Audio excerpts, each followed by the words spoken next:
You're listening to the End Zone Scoop, where three girls, two Brits and one American, discuss the beautiful game of American football. So join me, Bhandari, NFLGirlUK, and my co-host Dayna O'Gorman from Our Turf Football and Shona Duthie from 99 Yards. Enjoy the show!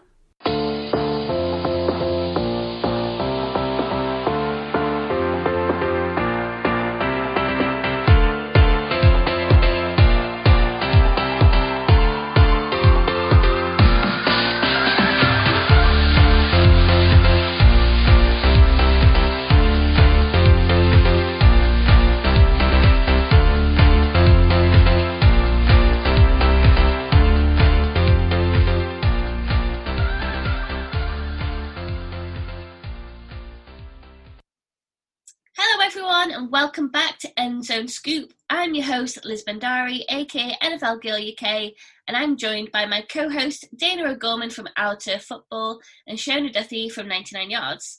Now, right now in the UK, England is in its second lockdown, and over in the States, voters are awaiting election results. Hopefully we'll know a bit more on that soon. But yeah, so we're basically in interesting times. But yeah, like that aside, how are you both doing? Like, Dayna, how are you post-surgery?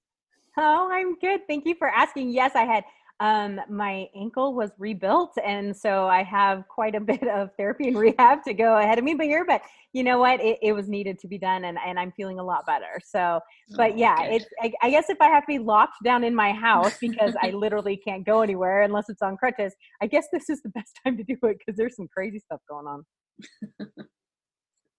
Yeah, I'm good. Scotland's not in lockdown, so we're yet. She has threatened it already, which is causing my day job to, be really fun because I have to get reaction all the time on it. The day I don't have to report about COVID will be a brilliant day. Well, guys, we've got a lot to discuss in this episode. So we're going to be talking about the undefeated Pittsburgh Steelers and basically why they're not being talked about as a front runner for the Super Bowl. We're going to be talking about the impact of COVID-19 across the NFL, the MVP race and who we think is going to be, I guess, deserving of the title.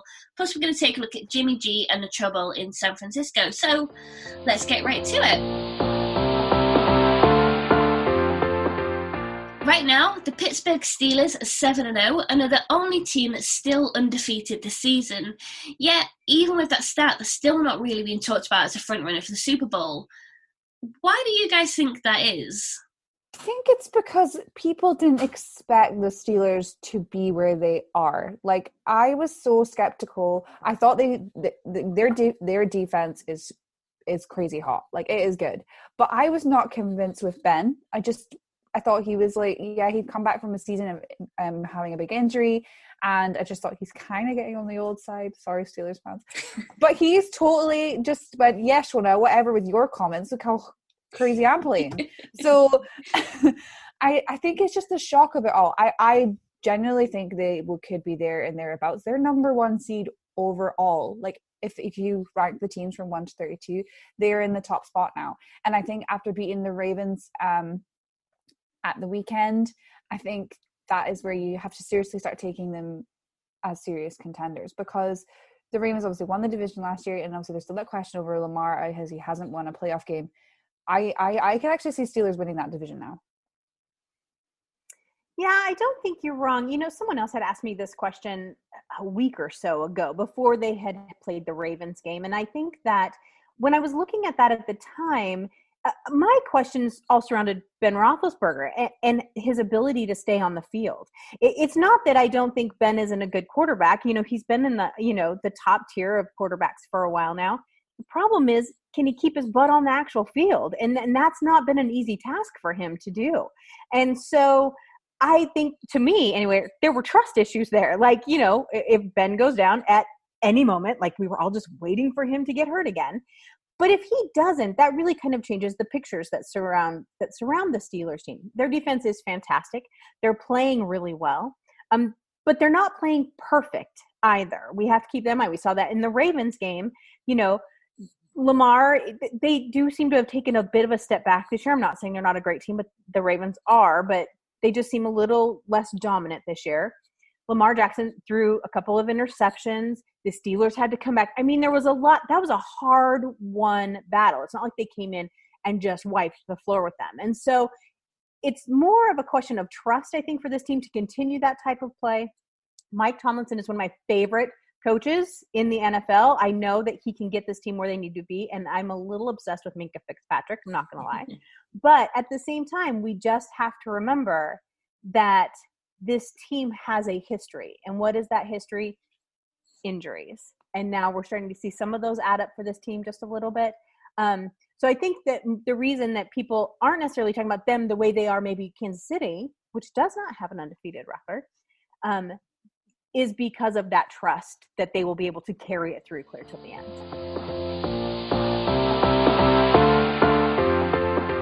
All right. Now I wanted to take a couple of minutes and get caught up on like this whole COVID situation. So really, if we're being quite honest, the NFL has done a pretty good job with COVID. They have administered tens of thousands of tests to, I think it's 8,000 players and employees and media people, and they have a pretty good track record, let's be honest. Now, there was the little blip a little while back with the Tennessee Titans. Come to find out, maybe that was more on the Titans than necessarily the NFL. But since then, we see these random players popped up. Cam Newton was under COVID protocol. You see, a handful of players this week, a couple out of Green Bay, San Francisco is having some issues, so we're seeing these little pop-ups here and there of, players that have to be put on the COVID list. But what we're discovering is just when a player gets put on the COVID list doesn't mean that they tested positive for COVID. Matt Stafford, the quarterback for the Detroit Lions, everyone had a little meltdown. Matt Stafford was being put on the COVID list. He did not test positive. He was near proximity, not necessarily even in contact with someone who was positive. So they yanked him until they could get a couple of negative tests. They expect him to play this weekend. And so I think that if you take away that information or things like that, those type of testing, if you take that away, then you realize that the NFL is actually doing a pretty good job. Where the question mark comes with COVID, in my opinion, is actually the Thursday night football tonight. San Francisco, after they got done with their game against Seattle, the next day they had a couple of players test positive. I think one player test positive and a bunch that were in very close contact. Sorry. For anyone confused right now, Shona's cat has just appeared on the screen. Sorry, that's adorable. Listen, you never come to me. Why are you doing this now? Sorry, that's so funny. Then you look at Green Bay. Green Bay also has a few players on the COVID list, where the NFL has kind of switched sides, for lack of a better term, is they're like, leave them at home. Let's play the game anyway. I'm wondering, and I would love your guys' opinions on this too, but has the business side of football taken over from the medical side of football when it comes to COVID? Because I'm telling you, had it been the first couple weeks of the season, that game would have been canceled like it was for the Chiefs. They would have moved it to the next Tuesday. They would have completely done a 180 on this. They're not now. They're saying let them play. Now, I'm going to put a little asterisk by this before I get your guys' opinion. There has been no known on-field transmissions of COVID. They cannot find where one team has given another team COVID. There is no direct correlation there. And they're having the players wear trackers. They're watching those players very carefully. So I could see where they might feel a little more confident. But I want your guys' thoughts. Are we switching to the season and the business side of it has become more important than the medical side of it? Or do you just think that they feel more comfortable with what the information that they have now? Yeah, it's been a really interesting one to watch, to be honest. And yeah, certainly now, and especially, with the Thursday night game, it does feel to me like it is just a business decision. It's almost like we have to play tonight's game in order to get the advertising money. Like, that is honestly how I see it. There's absolutely no way that this game should be going ahead.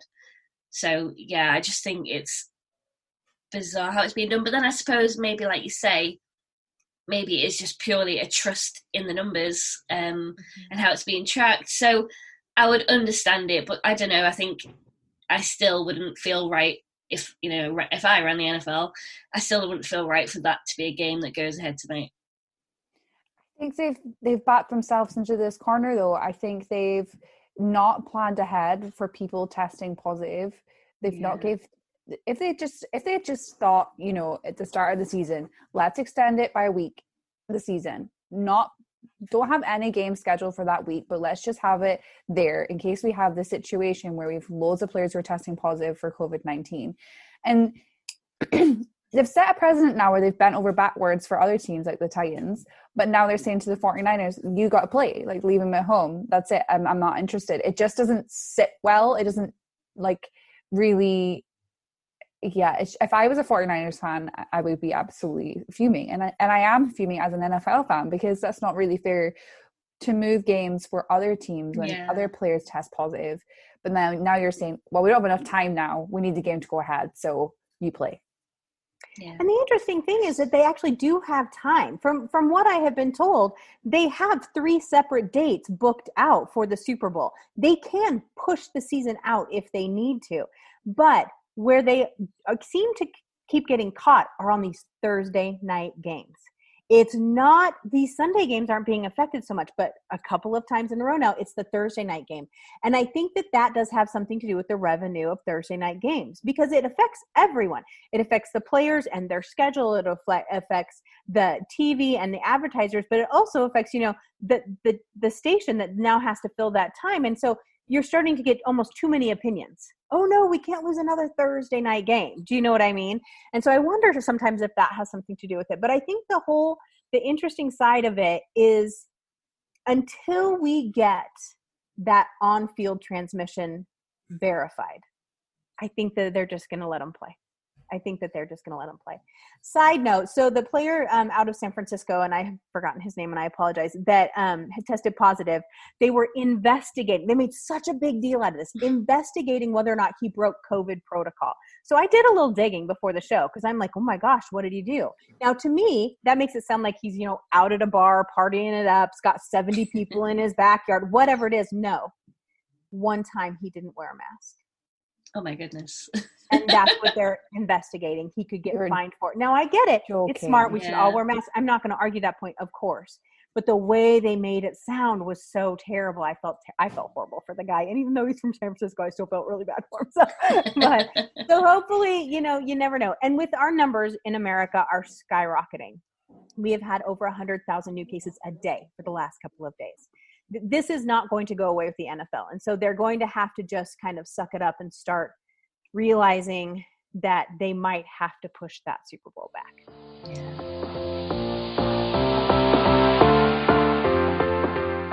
Okay, so we're on to week 9 of the 2020 NFL season, and it feels like the first time that the MVP race is a true duel. So, you know, both Russell Wilson and Patrick Mahomes, they seem to have, I guess, come away from the pack. If either of you were to pinpoint a player now as getting the MVP, who would it be and why?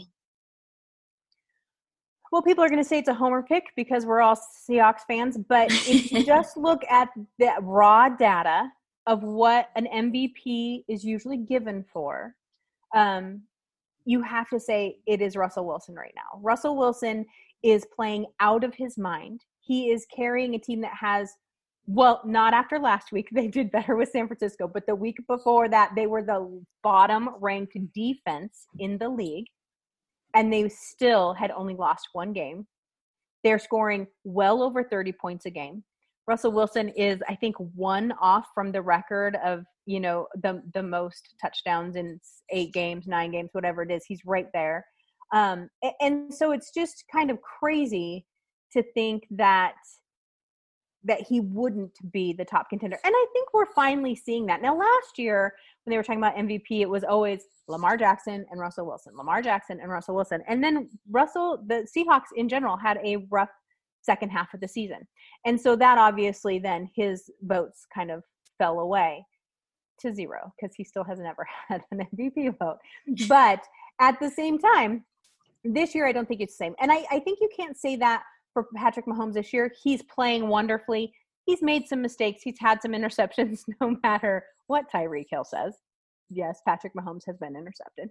And but their defense is playing fantastically, and it's a higher ranked defense. And so I think if you just look at the bare bone stats of what you're looking at right now, Russell Wilson is the clear contender. Yeah, I'm not going to disagree with you. I know people will say, oh, the Seahawks fans, of course, they go for Russell Wilson, but it just seems like he has really got it together this season. And he, half the time in the early weeks, is the reason that we won our games, especially the one against Minnesota. So, yeah, if we lose Wilson, I might cry in the corner for about 5 years. Don't put that out there. It won't happen because he'll probably still play on a dodgy leg, knowing him. But yeah, for sure. But if you think about it, there's a lot of players out there playing really well right now. I know that people are talking about Tom Brady. I don't think he's playing well for not playing under Belichick. So I mean, we have to give him props for that. I think Aaron Rodgers was in the conversation for a while until that Tampa Bay game where Aaron Rodgers decided to not play football. And so there's a few other people. I don't think MVP should always just be a quarterback award either. And yet traditionally 99.9% of the time it is. There's a lot of, you could say right now, Aaron Donald is carrying the Rams right along. And so I think, there's lots of other players out there for consideration. But if you look back over the criteria of what this award is traditionally given for, Russell Wilson is right there.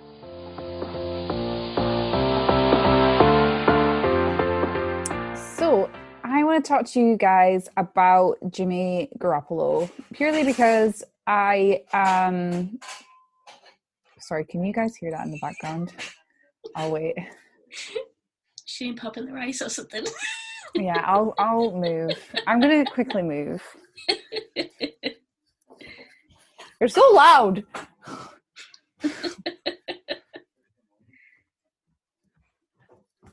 Okay. So dark. Yeah, I feel like I'm watching Blair Witch Project. Sorry, right. I'm in my room now. I should have just done that from the get-go. I thought my brother wouldn't come in, and then he came in, and he's like a thumper. He's just so loud. Okay, I'll start again. Okay. So yeah, I want to talk about Jimmy Garoppolo because I actually started seeing around about, well, no, not this time last year, but there were certain signs maybe December last year where I thought he maybe wasn't the answer to San Francisco's questions or prayers at quarterback. So I'll just going to run quickly through his stats for this season. He's already thrown 5 interceptions, 2 against the Dolphins, 2 against the Patriots. He had a terrible game against Seattle before he had to come off his ankle injury. He only got 84 yards, 68.8 completion for 55.2. So it's still over half. But in the game against the Dolphins, I think he had to come off then as well, if I remember rightly. He only had a 15.7 rating, which is not great. But if you compare that to Nick Mullins' stats for the end of the Seahawks game, now this is when the Seattle defense did start to tailor off. They had played 3 really good quarters against the 49ers.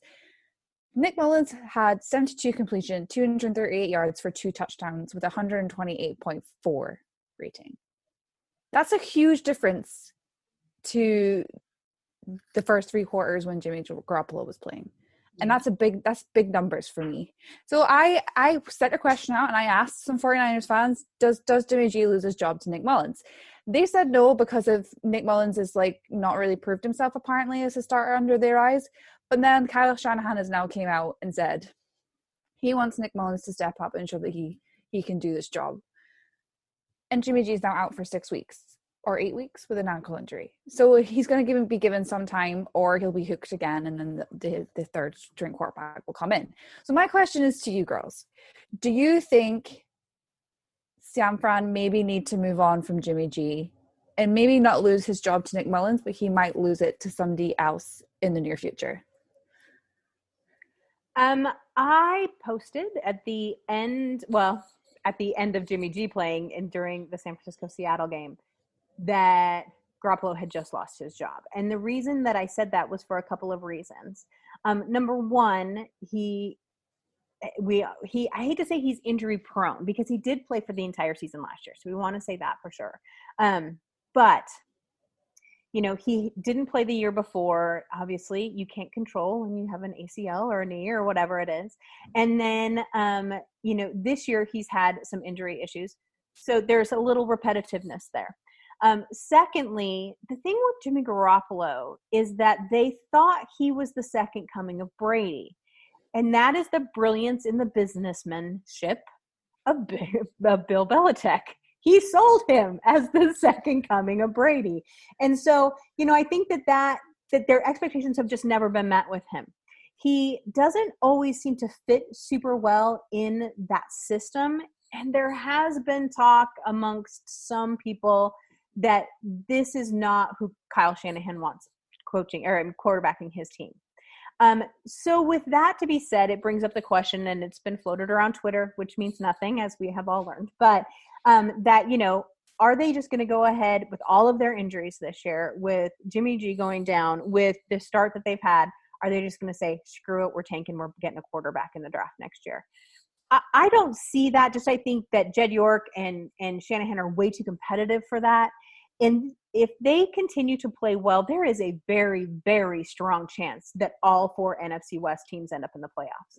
And so I think that with that lingering there, I think that they'll still continue to be competitive. But if you were just to ask me, will Jimmy Garoppolo be in San Francisco next year? My answer is going to be no. And if they don't draft a quarterback, they will go get one. Names that have been floated: Matt Ryan. Why?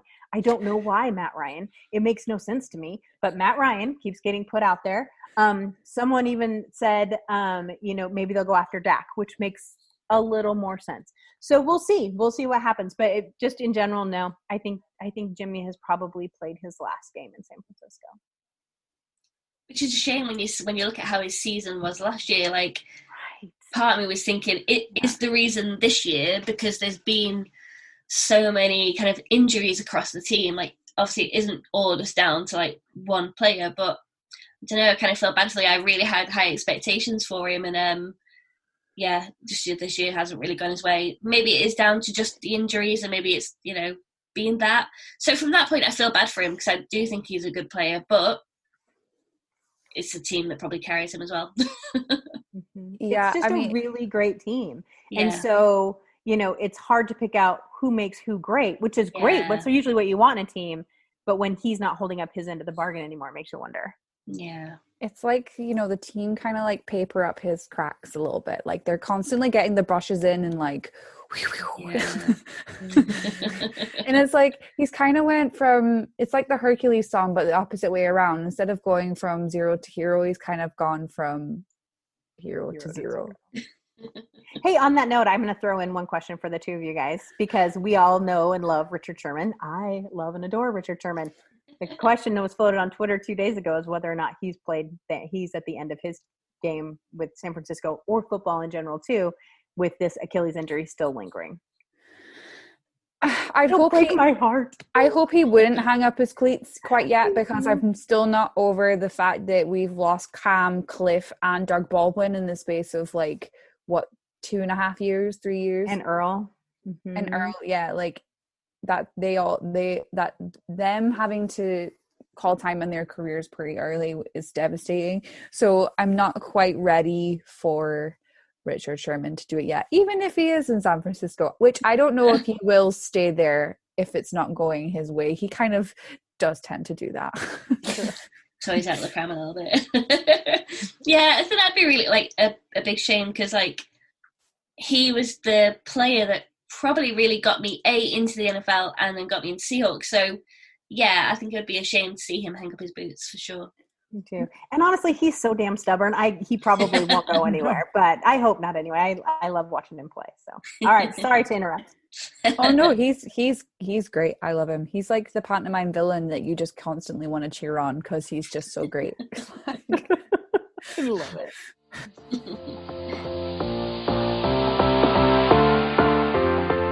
All right, before we end the show, we've got some questions in from our listeners. So the first is from Johnny B. Scarl. He asks, should the Vikings eat a chunk of Kirk Cousins' salary and look to move on from him, or get rid of Mike Zimmer and find a head coach who can work better with Kirk?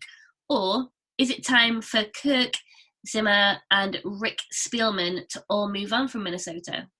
I stood on this hill when he got that contract. Why did the Vikings give him that contract? I don't understand. It's not like he's done loads of stats. It's like, yeah, Kirk Cousins is our guy. He's going to give us a Super Bowl. No, Kirk Cousins is probably not going to give you a Super Bowl. And to me, it's been made really evident because they've lost Stephon Diggs this season and he's not connecting well with his offense.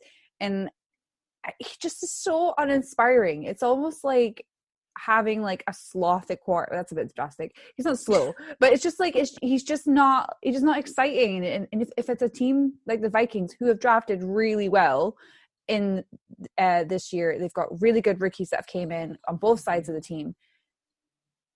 Kirk Cousins isn't your guy. Move on. I struggle a little bit with this one. I will tell you because the Minnesota Vikings are a good football team. They are. We're not talking about the Jets here, people, which we normally do. We're not talking about the Jets today. We're talking about, the Minnesota Vikings and a team that, just beat Green Bay, who's supposedly one of the best teams in the NFL. So I have a hard time picking this team apart too much. Kirk Cousins is a perfectly serviceable quarterback. He does his job. He doesn't do it with flair. He doesn't do it at an elite level, but he does his job. Is that enough to keep him around? My answer to that question is absolutely, unless you can find somebody else. Because that's the question, isn't it? Do you want to take a chance on a rookie and get stuck with someone who might not be NFL ready?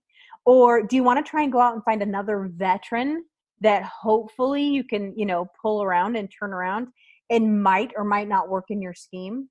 Or do you just continue to try and get better weapons around Kirk?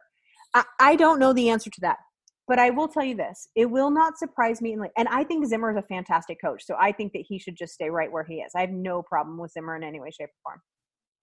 I will say this. I have a feeling that when Dallas lets Dak Prescott go, because there's no saving that relationship at this point,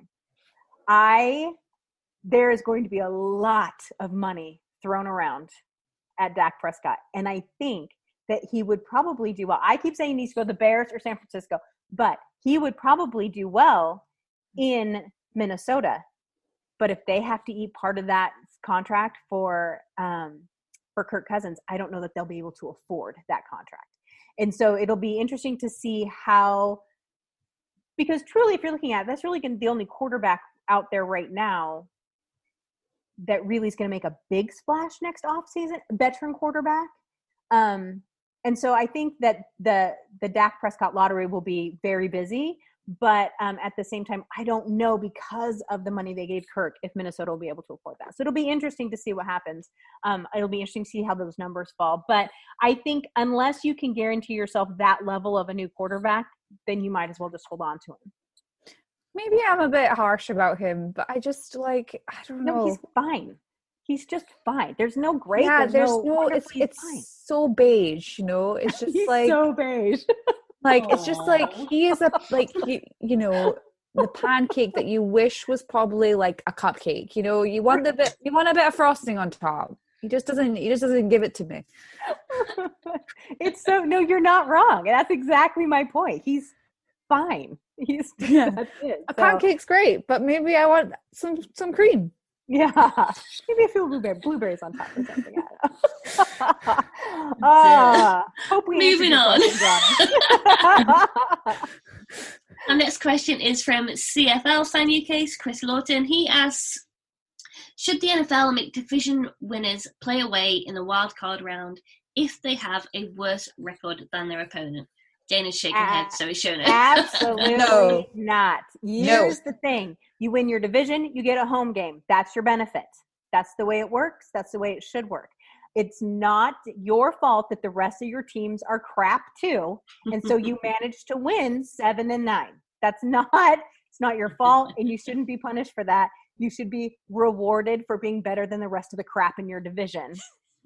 NFC East, I'm saying. But you know what I mean? So if you win your division, I think it's just a no-brainer. You win your division, you get that game. Yeah, so I'm on the Kirk Cousins hill by myself, but I'm on the Dayna hill with this one.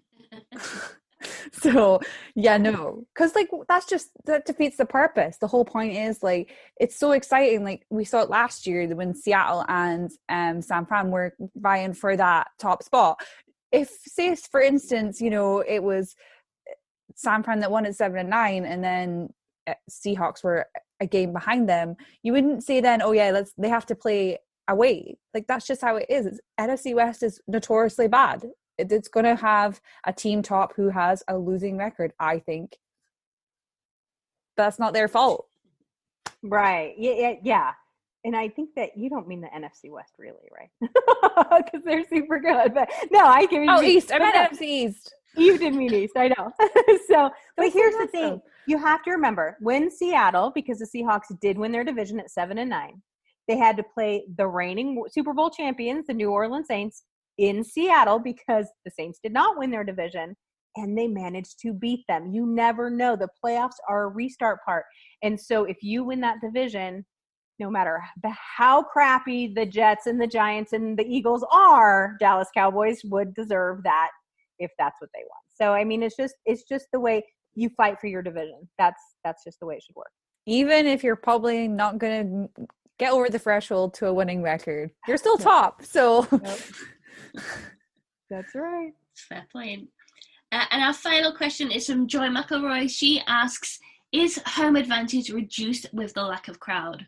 Now, I like this question because I was sort of thinking it myself when I was at the weekend and I was watching the Seahawks game, and it was weird because obviously it was empty, and I was like, I think I'd forgotten for a moment that, because the way it's filmed, obviously it was right before it was about to kick off, but because it was empty, I sat there and thought, oh, this is hours before the game. So it feels weird. So yeah, I kind of, for me, and certainly with the Seahawks anyway, like, the crowd noise and all that kind of stuff is like, you know, was a factor, but obviously it's empty now. So, but obviously in that sense, you know, it doesn't always, you know, have that kind of takes away the advantage or anything. But no, I quite like that question. Yeah, I mean, I think the Seahawks are playing really well this year, but it's a perfect example for me because CenturyLink is notoriously known for being loud. Yeah. The 12s do not mess about, and I've been there firsthand. I know how loud it is. I suggest people that go maybe take some earplugs if you don't like a lot of sound. We've had Beastquake there. We've had, you know, loads of things that happen at home, and like, because Seattle's just so it's one of those states that if you live there, 9 people out of 10 support Seattle Seahawks. So when they're there, it's just so loud and it's so crazy. But other teams are like that as well. The New Orleans Saints in their dome. The Falcons, when they are actually playing well, when their fans are there, they are notoriously loud. It is a little bit of a disadvantage. And I said, as an example, I know I'm talking about Seahawks again, but if there's a huge crowd booing the Vikings when they were 4-1, they did not go for 4-1. They went for the field goal. You're absolutely right. You know, and you guys did mention Seattle a lot, but it's not just Seattle. It's Kansas City. Kansas City is deafening. It's Lombardi Field. You know, it's the Packers. It's all of these places where they feed off of the energy of the crowd. But it's statistics too, guys. This is actually a math problem, believe it or not. The NFL is scoring more. Is the highest number of points scored in the history of the NFL. And they find that is a direct relation to the non-interference of fans. And so it is like the 4-1. It is the field goals. It is the false starts that aren't happening because there's no fan noise. It is the defenses play better. They really are, you know, Seattle, the Seahawks, Texas A&M. I think even the Indianapolis Colts have a sign about the 12th man. That is those are the fans that are actually influencing what is going on the field.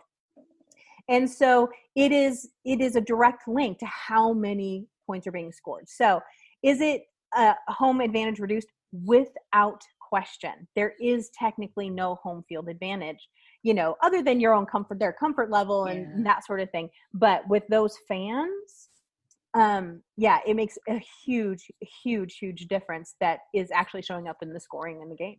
I wonder if the NFL does the same as what they do over here with the changing rooms, because so I went to Arsenal's ground, and Arsenal's home changing room is like top notch. They've got like ice baths, showers, saunas, comfy seats. The team is all in a circle, and then you go to the away dressing room and they've got this massive block in the middle of where the team sit, and it's all wooden and it doesn't look comfy at all.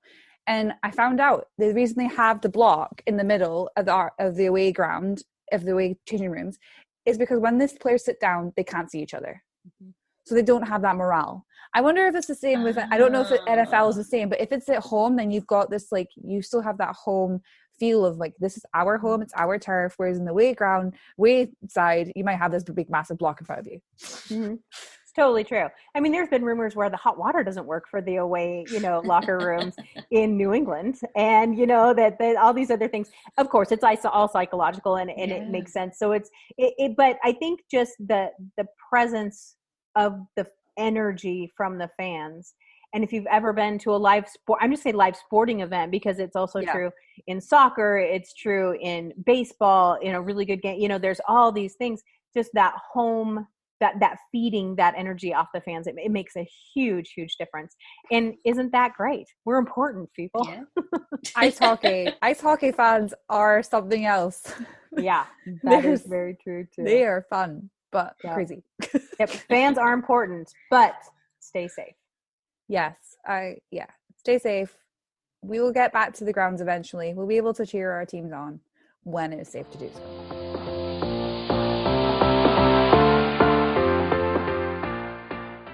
Well, that's all for this week's episode of the End Zone Scoop. Thanks for tuning in, and if you haven't already, please rate, review, subscribe, and hey, tell a friend about us too.